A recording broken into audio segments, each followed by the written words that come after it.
Good morning class one. बच्चों, आज हम एक नई स्टोरी पढ़ेंगे which is chapter number 11, Swami ji की विनम्रता। विनम्रता मीन्स जब कोई सॉफ्ट स्पोकन होता है, जो बहुत प्यार से दूसरों से बात करता है, बहुत प्यार से दूसरों से बिहेव करता है, तो हम उसे विनम्र बोलते हैं। ठीक है, तो आज हम इनकी स्टोरी पढ़ेंगे। महापुरुष अपना बुरा चाहने वालों की भी बुराई नहीं करते, इसलिए लोगों के मन में उनके प्रति बहुत सम्मान होता है। प्रस्तुत पाठ में ऐसी ही एक घटना का वर्णन है। मीन्स जो अच्छे लोग होते हैं और जो बहुत ज़्यादा अच्छे लोग होते हैं, वो अगर उनके बारे में लोग बुरा भी बोलते हैं या बुरा करने की कोशिश करते हैं, तो भी वो उनकी कभी बुराई नहीं करते। ठीक है, ये उनकी एक स्पेशल क्वालिटी होती है जो हमें अपने अंदर भी लाने की कोशिश करनी चाहिए। ठीक है, इसीलिए हाँ, वो महापुरुष भी कहलाते हैं। मीन्स स्पेशल जो लोग होते हैं, जैसे गांधी जी हैं, जैसे मदर टेरेसा हैं, like that. Okay. Otherwise normal life में क्या होता है कि हम जैसे अगर हमें किसी हमारी फ्रेंड ने बताया कि वो तुम्हारी बुराई कर रही थी, तो हम भी उसके बारे में बुराई करने लगते हैं, जो कि एक गलत टेंडेंसी है। या जो हम पे गुस्सा करता है, हम भी उस पे गुस्सा करने लगते हैं। जो हमसे गलत बोलता है, हम भी उससे गलत बोलने लगते हैं। बट जो ऐसा नहीं करते हैं, वो स्पेशल लोग होते हैं। इसलिए जब लोगों को उनके बारे में पता लगता है, उनकी ऐसी क्वालिटी के बारे में पता लगता है, तो वो लोग उनकी बहुत रिस्पेक्ट करते हैं, सम्मान करते हैं। तो प्रस्तुत पाठ में, मीन्स जो ये पाठ है, इसमें भी एक ऐसी घटना का वर्णन है। वाराणसी में एक विद्वान स्वामी जी रहते थे। स्वामी जी विनम्र स्वभाव के तो थे ही, साथ ही उनमें सेवा भाव भी बहुत था। मीन्स वाराणसी एक प्लेस का नाम है जहाँ पे स्वामी जी रहते थे। ओके, एक बहुत विद्वान, मतलब विद्वान मीन्स बहुत इंटेलिजेंट स्वामी जी वहाँ रहते थे, जो बहुत समझदार थे। और उनका जो विनम्र स्वभाव था, उसके बारे में तो सभी जानते थे। साथ ही उनमें सेवा भाव भी बहुत था। मीन्स वो बहुत सेवा करते थे दूसरे लोगों की, और मतलब बहुत अच्छे से वो दूसरों की ज़रूरतों को समझते थे, दूसरों की मदद करने की कोशिश करते थे। वे सदैव, मीन्स हमेशा, दूसरों की सहायता करने को तैयार रहते थे। मीन्स वो हमेशा किसी न किसी की सहायता करने को रेडी रहते थे। दूसरे लोग उनकी बहुत प्रशंसा करते थे, परंतु कुछ लोग उनसे चिढ़ने भी लगे थे। मीन्स बाकी सारे लोग तो उनकी बहुत प्रशंसा करते थे, मतलब बहुत तारीफ़ करते थे, प्रेज़ करते थे, परंतु कुछ लोग उनसे चिढ़ने भी लगे थे, इरिटेट रहने लगे थे। एक दिन प्रातःकाल स्वामी जी गंगा में स्नान करके घाट की सीढ़ियाँ चढ़ रहे थे। मीन्स प्रातःकाल, आपने प्रा के जब वाले मात्रा के वर्ड्स पढ़े हैं, तो आपने ये पढ़ा है प्रातःकाल मीन्स मॉर्निंग में। जब स्वामी जी गंगा वाराणसी में भी बहते हैं, तो वहाँ पे जब वो नहा के घाट की सीढ़ियाँ चढ़ रहे थे, तो वहीं पर उन्होंने एक व्यक्ति को खड़ा देखा, जो कि खड़ा हुआ था। वह स्वामी जी को देखते ही उनको भला बुरा कहने लगा। स्वामी जी चुप रहे। मीन्स उस आदमी ने जब उनको, स्वामी जी को देखा, उस व्यक्ति ने जब उस स्वामी जी को देखा, तो वो उनको उल्टा सीधा बोलने लगा, गलत गलत शब्द बोलने लगा। पर स्वामी जी चुप रहे। स्वामी जी को चुप देखकर वह व्यक्ति उनके पास आकर उन्हें ज़ोर ज़ोर से अपशब्द कहने लगा।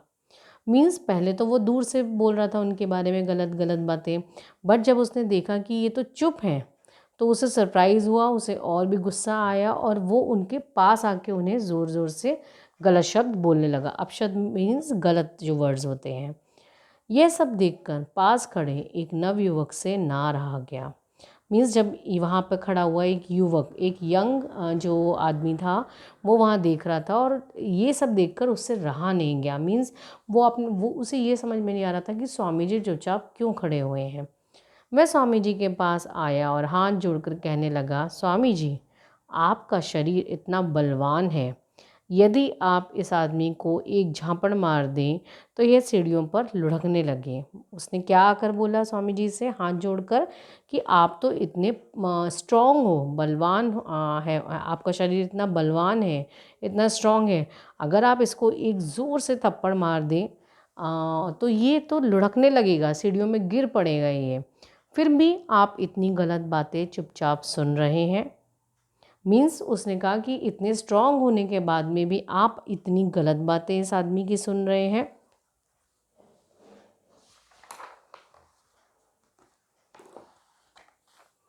स्वामी जी हंस पड़े। वे कहने लगे, भोले नवयुवक, मैंने उसके कहे हुए अपशब्द ग्रहण ही नहीं किए। मीन्स उन्होंने क्या बोला, स्वामी जी हंसने लगे और उन्होंने कहा कि भोले नवयुवक मीन्स जिसमें थोड़ा सा कम अक्ल हो, मैंने उसके कहे हुए शब्द ग्रहण ही नहीं किए, मैंने तो लिए ही नहीं उसके शब्द।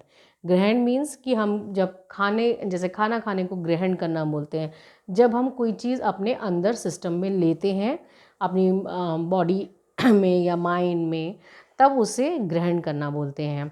जब कोई मनुष्य हमें कुछ चीज़ देने का प्रयत्न करे और हम उससे वह चीज़ ना लें तो क्या होगा। मीन्स अगर कोई मनुष्य हमें कोई चीज़ देने की कोशिश कर रहा है, सपोज़ आपकी फ्रेंड आपको बुक देने की कोशिश कर रही है और आप नहीं लोगे, तो वो क्या करेगी, वो उसे अपने पास ही रख लेगी, राइट। यह प्रश्न सुनकर नवयुवक सोच में पड़ गया। वह सोचने लगा कि स्वामी जी मुझे क्या समझाना चाह रहे हैं। इतनी देर में वह व्यक्ति भी शांत हो गया। मीन्स जब स्वामी जी ने उससे सवाल ये पूछा कि अगर कोई तुम्हें कुछ देने की कोशिश करे और तुम नहीं लो तो उस चीज़ का क्या होगा, तो यह सुनकर नवयुवक जो वो आदमी था वो सोचने लगा कि वो मुझसे क्या कहना चाह रहे हैं, वो मुझे क्या समझाना चाह रहे हैं। और इतनी देर में जब युवक और उन स्वामी जी में आपस में बात हो रही थी, तो वह व्यक्ति भी शांत हो गया, वो क्वाइट हो गया। नवयुवक ने उत्तर दिया, वह चीज़ देने वाले के पास ही रह जाएगी। उसने कहा कि अगर कोई मुझे कोई चीज़ देने की कोशिश करेगा और मैं नहीं लूँगा तो वो चीज़ उसी के पास रह जाएगी। स्वामी जी बोले, बस ठीक इसी तरह उसने मुझे बहुत अपशब्द दिए पर मैंने एक भी नहीं लिया, इसलिए वे सब उसी के पास रह गए। मीन्स जब उसने मुझे कुछ उल्टा सीधा बोला, गलत शब्द बोले, तो मैंने उससे नहीं लिया, मैंने उसको अपने सिस्टम में नहीं आने दिया और मुझे इसलिए उससे फ़र्क नहीं पड़ा, तो वो वापस उसी के पास रह गए। मतलब जो उससे गुस्सा आ रहा था या जो उसने उल्टी सीधी बातें उनके बारे में बोली, वो उसी व्यक्ति के पास वापस चली गई। यह सुनकर नवयुवक ने स्वामी जी के चरण स्पर्श किए और बोला, स्वामी जी आप सचमुच महान हैं, आपने विनम्रता से बुराई को जीत लिया। मीन्स तब उसे रियलाइज़ हुआ कि उन्होंने कितनी समझदारी वाली बात बोली है और उसने ये भी रियलाइज़ किया कि विनम्रता से, अपने सॉफ्ट हार्टेड नेचर से उन्होंने बुराई को भी जीत लिया। क्योंकि जब वो आदमी गलत गलत बोल रहा था, वो बोलता रहा, बहुत देर तक बोलता रहा और स्वामी जी ने जवाब नहीं दिया, तो वो थक कर वहाँ से चला गया। उसने रियलाइज़ किया कि इनसे तो कोई बोलने का फ़ायदा ही नहीं है। ठीक है, तो ये स्टोरी थी और इस स्टोरी से हमें ये सीख मिलती है कि अगर हम अपने बारे में कोई गलत चीज़ सुनते हैं या हमारे बारे में कोई गलत चीज़ बोली जाती है, तो हमें तुरंत रिएक्ट नहीं करना चाहिए। क्योंकि अगर आप तुरंत रिएक्ट करोगे तो आप में और सामने वाले व्यक्ति में कोई डिफरेंस नहीं रह जाएगा। ठीक है, इसलिए आप शांत रहो और आप ये सोचो कि जो ये सब कुछ मुझे बोल रहा है, अगर मैं नहीं लूँगा तो इसी के पास वापस चला जाएगा। ठीक है, तो इसलिए आप जितने सॉफ्ट हार्टेड तरीके से बोलोगे और फिर जो बाकी के लोग देख रहे हैं वो आपको अच्छा समझेंगे और उसे गलत समझेंगे। ठीक है, इसलिए आप इससे क्या होगा, आप खुद भी शांत रहोगे, बाकी के लोग भी आपकी तारीफ़ करेंगे और वो व्यक्ति भी बाद में शांत हो जाएगा जब उसे ये लगेगा कि आप पर तो इस चीज़ का कोई फ़र्क ही नहीं पड़ रहा। ठीक है, तो एक बार इस स्टोरी को आप अच्छे से रीड करेंगे, okay, and just enjoy the story. Bye.